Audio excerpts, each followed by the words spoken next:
नमस्कार दोस्तों, आप पढ़ रहे हैं कक्षा 10वीं एनसीईआरटी गणित। आज हम पढ़ेंगे प्रश्नावली 2.3 का प्रश्न क्रमांक 3 और उदाहरण क्रमांक 9।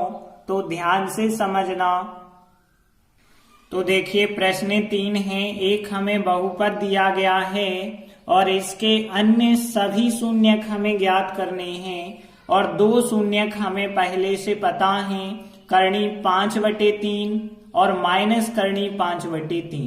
देखिए, यहाँ 4 की घात लगी है, सबसे बड़ी घात, मतलब इसके 4 शून्यक होंगे, जिनमें से आपको 2 शून्यक दे दिए गए हैं, बाकी बचे 2 शून्यक हमें ज्ञात करना है। तो देखिए, यहाँ पे जो बहुपद दिया गया है वो हमने लिखा।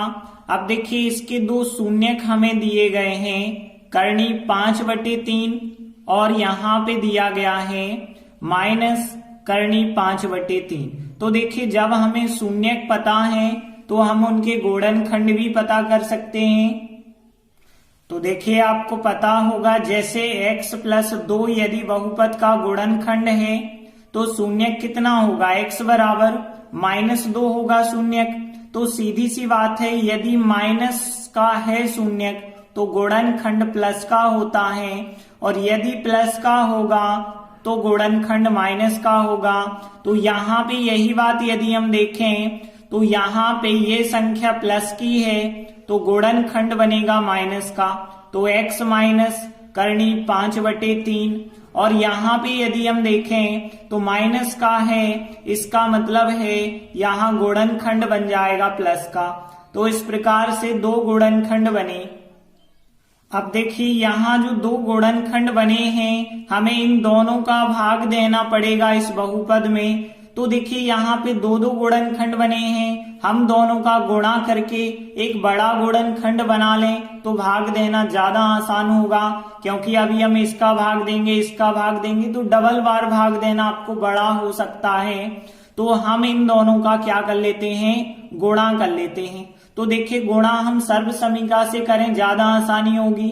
सर्व समीका है a + b a - b, और इसके बराबर क्या होता है, a वर्ग माइनस b वर्ग होता है। तो देखिए, यही सर्व समीका लगा रहे, क्योंकि a + b a - b तो हो जाएगा a का वर्ग, मतलब x का वर्ग हो जाएगा, माइनस b का वर्ग मतलब करनी 5/3 का वर्ग हो जाएगा। और आगे आप इसे सॉल्व करेंगे तो देखिए, x का वर्ग तो x वर्ग ही आएगा। अब यहाँ पे करनी का वर्ग जब भी आप करते हो तो वो करनी से बाहर आ जाती है संख्या, तो 5/3 यहाँ पे बाहर आ जाएगा। तो यहाँ पे जो गुणनखंड बना है, अब हम इस गुणनखंड का भाग बहुपद में देंगे, तभी हमें शेष शून्य ज्ञात हो पाएंगे। तो देखिए, हमने लिखा, अब हम इस गुणनखंड का भाग इस बहुपद में देंगे। तो देखिए, भाग हम देंगे तो यहाँ पे इसका भाग देना है तो इसे बाहर, और जिस बहुपद में देना है वो बहुपद ये है तो इसे अंदर लिख लेते हैं इस चिन्ह के। अब देखिए, आपको यहाँ पहला पद देखना है, यहाँ पहला पद देखना है, और रफ में फिर जाना है। तो देखिए, यहाँ पे 3x पे 4 की घात ये वाला पद बटे ये पद आपको लिखना है x वर्ग। और देखिए, यहाँ पे यदि हम देखें तो 4 की घात ऊपर है, नीचे 2 की घात है, तो 2 की घात बच जाएगी और 3 के तो 3 ही रहेंगे, तो 3x वर्ग आएगा।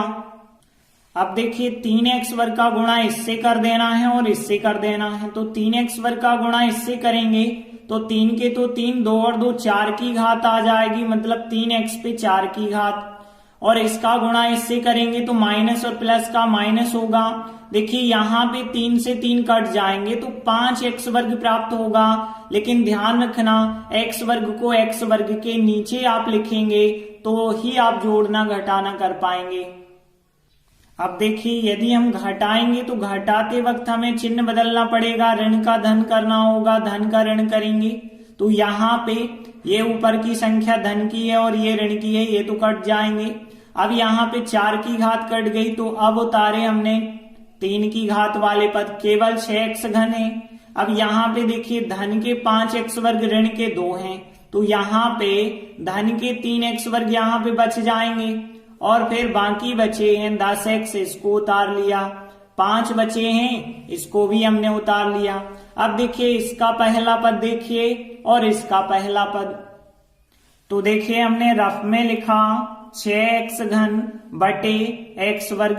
तो देखिए यहाँ x घन, यहाँ x वर्ग, मतलब 3 की घात बटे 2 की घात, तो 1 की घात तो बच जाएगी और 6 के 6 बचे होंगे। यहाँ धन था और ये भी संख्या धन की होगी, तो धन और धन का तो धन ही होता है। तो यहाँ पे धन का 6x आ गया। 6x का गुणा यदि आप इसके साथ करेंगे तो यहाँ पे तो आ जाएगा 6x घन। अब देखिए 6x का गुणा यदि आप 5/3 से करेंगे तो क्या आएगा। देखिए 6x का गुणा हमें करना है 5/3 से, तो 3 एकम 3, 3 दूनी 6 हो जाएगा, मतलब यहाँ 2x इंटू 5, 5 दूनी 10x आएगा। और ऋण और धन का क्या आएगा, ऋण, तो यहाँ पे ऋण के 10x आए और x वालों को x वालों के नीचे ही आप लिखेंगे। अब देखिए इसके बाद हम घटाना करेंगे तो फिर इनके चिन्ह बदल जाएंगे, ऋण का धन हो जाएगा और ये धन के माने जाएंगे, ऋण के हो जाएंगे। तो पहला पद तो हमेशा कट जाएगा क्योंकि उतना ही धन का उतना ही ऋण का।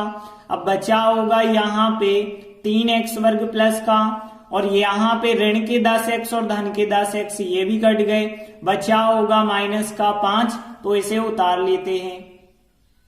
अब देखिए फिर हम भाग देंगे तो इसका पहला पद और इसका पहला पद देखिए आप रफ में जाएंगे, 3x वर्ग बटे x वर्ग लिखेंगे तो x वर्ग कट जाएंगे, केवल बचा होगा 3। यहाँ धन और यहाँ धन, तो धन और धन का तो धन के 3 आएगा। अब हम इस +3 का गुणा इससे करेंगे और इससे करेंगे। 3 का गुणा x वर्ग से करेंगे तो 3x वर्ग धन का आएगा। 3 का गुणा जब 5/3 से करेंगे तो 3 का 5/3 से करना है, तो 3 से 3 कट जाएगा, केवल 5 आएगा। और यहाँ पे धन, यहाँ पे ऋण, धन और ऋण का क्या होता है, ऋण, तो ऋण का 5 आएगा। अब फिर हम घटाएंगे तो घटाते वक्त चिन्ह बदलना है, तो धन का ऋण हो जाएगा, ऋण का धन हो जाएगा। तो देखिए यहाँ पे ये तो धन के ऋण के कट गए और यहाँ ऋण के 5 और धन के 5 ये भी कट जाएंगे, तो शेष फल क्या आया फिर, 0। तो देखिए भाग तो हमने दे दिया, लेकिन हमें ज्ञात तो करना है शून्यक। तो शून्यक कैसे ज्ञात करेंगे, देखिए जो भागफल आया है इस भागफल के गुणनखंड निकालेंगे, उनकी सहायता से जो x के मान निकलेंगे वही हमारे शून्यक कहलाते हैं। तो देखिए यहाँ जो भागफल आया है, अब हम इस भागफल के गुणनखंड निकालेंगे। 1 2 3 पद हैं, इसका मतलब बीच का पद 2 भागों में तोड़ना पड़ेगा। तो हम पीछे की संख्या का गुणा आगे की संख्या से करेंगे, 3 और 3 का गुणा 9। अब 9 के गुणनखंड या तो 9 एकम 9 होते हैं या फिर 3 त्रिका 9 होते हैं। हमें चाहिए 6, तो 3 और 3 में मिलेगा, और धन के 6 चाहिए तो धन के 3 और धन के 3। तो हम क्या करेंगे, ये पहला पद तो वैसे ही लिखेंगे और लास्ट पद भी वैसे ही लिखेंगे, और जो बीच का पद होता है उसकी जगह 3 और 3 करके लिखेंगे, और x साथ में जुड़ा है तो 3x और 3x करके हम लिखेंगे। अब देखिए इसके बाद हम कॉमन निकालेंगे, तो यहाँ 3, यहाँ 3, यहाँ x 3x कॉमन आ जाएगा। तो यहाँ पे 3 कॉमन निकल गया, 1x निकला, 1x बचा होगा, प्लस 3x पूरा कॉमन निकल गया, यहाँ कुछ नहीं बचा मतलब 1, प्लस अब यहाँ पे x + 1 आया, तो यहाँ भी हमें कोष्टक में x + 1 ही लाना है। यहाँ 3x था, x अंदर बचाया तो 3 हो गए यहाँ पे बाहर। अब देखिए यहाँ x + 1 को हम एक बार लिख देंगे, बाकी जो 3x है और +3 है इसे हम दूसरे कोष्टक में लिख सकते हैं। तो इस प्रकार से 2 गुणनखंड आ गए। अब हमें शून्यक यदि ज्ञात करना है तो शून्यक के लिए हमें इनके बराबर 0 लेना होगा। तो देखिए शून्यक ज्ञात करने के लिए इसके बराबर 0 और इसके बराबर 0। यहां से देखें तो x बराबर +1 है, उस तरफ जाएगा -1 बनेगा, और यहाँ पे देखें तो 3x 3 उस तरफ जाएगा, -3 बन जाएगा, और यहाँ x बराबर -3 3 गुणा में है, गुणा वाली संख्या बटे में चली जाएगी, तो x बराबर 3 का 3 में भाग एक बार जाएगा, माइनस का माइनस लिखना, तो यहाँ x बराबर -1 और यहाँ भी x बराबर -1, मतलब जो शून्यक होंगे वो -1 और -1 होंगे। तो देखिए हमने लिखा आता है दिए गए बहुपद के अन्य शून्यक -1 और -1 हैं। इस प्रकार से हमारा आंसर हो जाएगा। तो प्रश्न 3 कंप्लीट हुआ। इसके बाद अगला उदाहरण 9 है। एक बहुपद दिया है, इसके सभी शून्यक ज्ञात करने हैं। यदि आपको दो शून्यक आपको बता दिए गए हैं, करनी 2 और माइनस करनी 2। देखिए 4 की घात है, मतलब 4 शून्यक निकलेंगे। 2 आपको पहले से दे दिए हैं, बाकी के 2 हमें ज्ञात करने हैं। बिल्कुल इसी प्रकार से क्वेश्चन होगा। तो देखिए यहां बहुपद है 2x पे 4 की घात -3x घन -3x वर्ग प्लस 6x -2, और इसके 2 शून्यक हमें दिए गए, करनी 2 और माइनस करनी 2। तो इसके यदि हम गुणनखंड देखें तो गुणनखंड क्या बनेंगे, तो देखिए हमें पता है शून्यक यदि धन का है तो गुणनखंड बनता है माइनस का, तो धन का करनी 2 है तो माइनस का करनी 2 बनेगा, फिर गुणनखंड x माइनस करनी 2, और यहाँ माइनस का है मतलब यहाँ पे बन जाएगा फिर प्लस का, तो यहाँ x प्लस करनी 2 बनेगा। अब देखिए दोनों गुणनखंड इसके हैं, तो अब हमें इन दोनों का भाग करना होगा इसमें। अब इन दोनों का भाग करना होगा, तो यहाँ पे इसका भाग अलग करेंगे, इसका भाग अलग करेंगे, तो सवाल तो बहुत बड़ा हो जाएगा। तो हम इनका इकट्ठा गुणनफल कर लेते हैं, क्या होगा।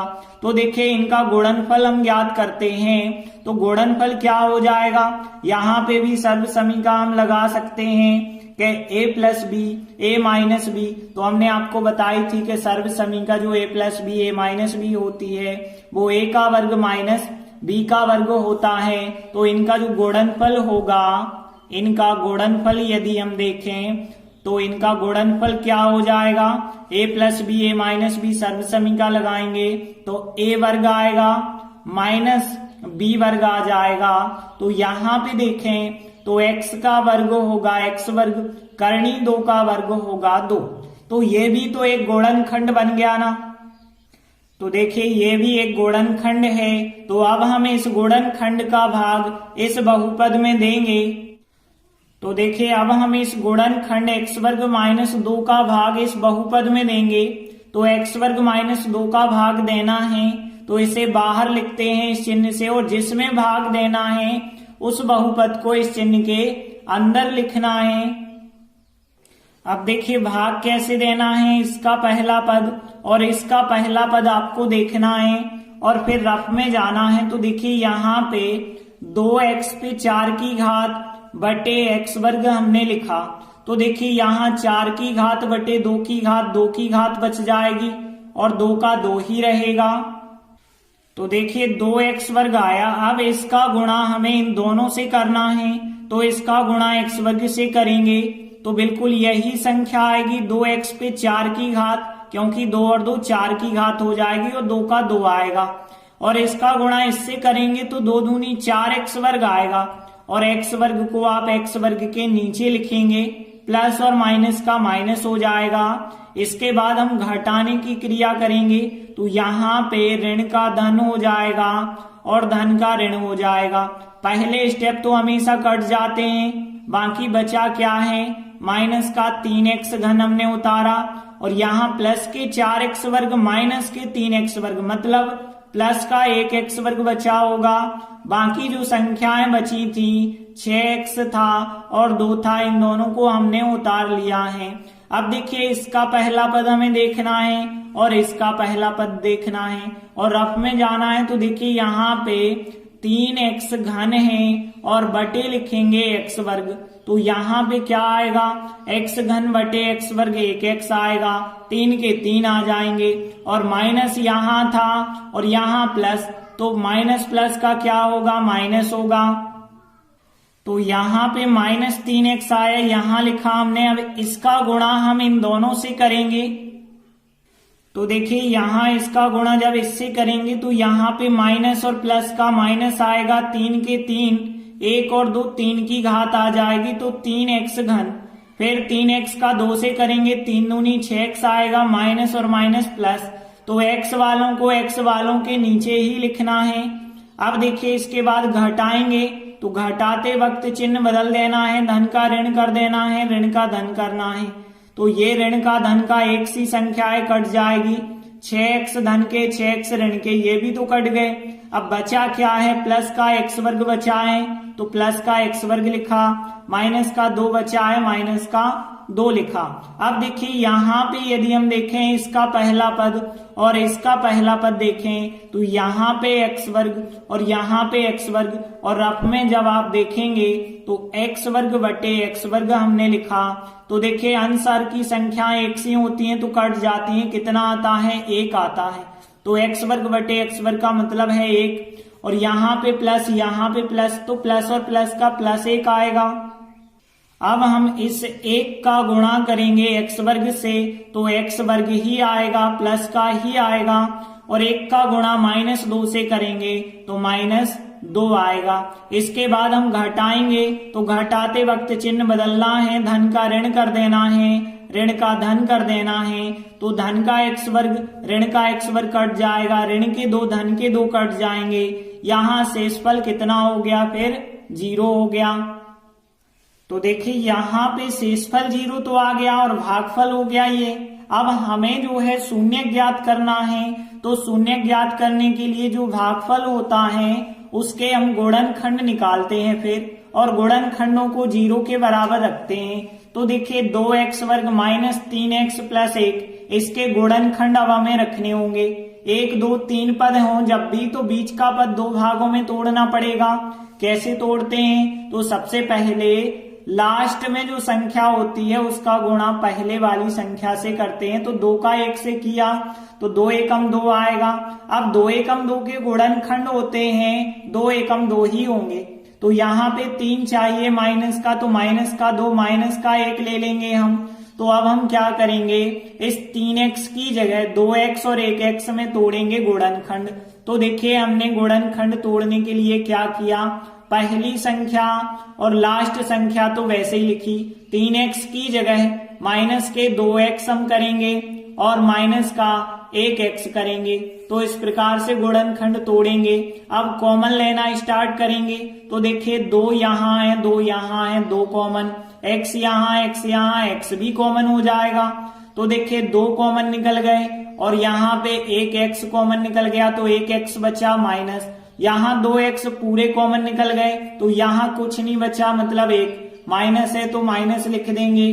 अब यहाँ पे जब x माइनस 1 आया तो यहाँ भी x माइनस 1 होना चाहिए, x यहाँ है x यहाँ है तो कॉमन कुछ नहीं निकला होगा, मतलब 1। तो यहाँ पे 2 गुणनखंड जो बने x माइनस 1 डबल बार दिख रहा है, इसे एक बार लिख दो, बाकी 2x माइनस 1, इस प्रकार से गुणनखंड बन गए हैं। अब हमें शून्य की यदि ज्ञात करनी है तो इनके बराबर 0 रखना पड़ेगा। तो देखिए शून्य ज्ञात करने के लिए हमने इसके बराबर 0 लिया और इसके बराबर 0 लिया। यहाँ x बराबर माइनस का 1 है, उस तरफ जाएगा तो प्लस का 1 बन जाएगा, x बराबर प्लस 1। और यहाँ पे यदि हम देखें तो 2x बराबर हो जाएगा माइनस का 1, उस तरफ जाएगा तो प्लस का 1। और यहाँ पे 2 है, गुणा में गुणा वाली संख्या आ जाएगी बटे में, तो x का मान आ गया 1/2 और यहाँ पे x का मान आया 1, तो 1 शून्य हो गया 1 और 1 हो गया 1/2। तो देखिए हमने लिखा बहुपद के शून्यक 1 और 1/2 हैं। अब देखिए हमसे कहा गया था कि बहुपद के सभी शून्य ज्ञात कीजिए, मतलब 2 हमने ज्ञात कर दिए हैं, 2 वो हो गए और बाकी 2 ये थे तो 4 हो गए।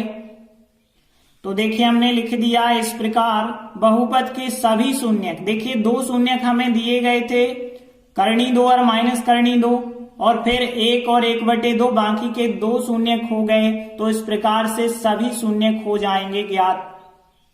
तो उदाहरण 9 कंप्लीट हुआ। धन्यवाद।